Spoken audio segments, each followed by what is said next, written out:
San babu magana aure tsakanina da Firdausi Yaya. Kawai dai ma'aikaciya ta ce wadda nake son aikinta, iji Yusuf mai shadda a tattaunawar da suka yi tare da Hadiza Gabon a rum ɗin nata. Hadiza Gabon ta yi mai tambayoyi da yawa, amma daga ciki ta tambaye shi ana ta jita-jita a gari cewa akwai magana ta soyayya ko aure tsakaninsa da jarumar tasa, wanda kuma daga baya sai aka ga ya daina bidiyoyi tare da wannan jarumar da tallace-tallace, ya koma duk kusan aikinsa yana yi ne tare da matar tasa, wanda a baya baya sa ta a cikin wa'innan aikace-aikacen nasa. Ta tambaye shi shin menene dalilin da yasa a baya bai batta ta yi irin wa'annan aikace-aikace ba wa'inda take yi a yanzu. Yake cewa a bayan dalilin da yasa baya amfani da fuskar matar tasa a cikin kafar sada zumunta kawai dai bai ra'ayi bane, saboda yana ganin wasu daga cikin jarumai a masana'antar Kannywood sun yi aure suna zaune da matan nasu amma kuma ba sa amfani da fuskokinsu a kafafen sada zumunta. Ce wannan kawai ra'ayinsa ne, duk sanda ya ji da buƙatar ya amfani da fuskar matar sai ya amfani da ita.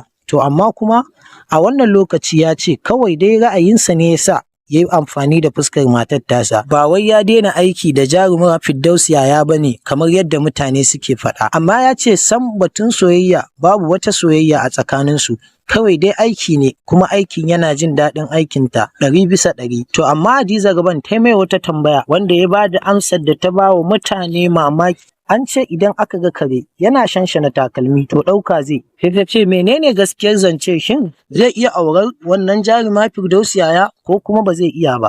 Sai yake cewa shi dai a baya bai shanshana takalmin ba, amma yanzu mai bi ya iya shanshanawa. Jama'a me kuka fuskanta da wannan maganar tasa wadda yake cewa zai iya shanshanawa a nan gaba?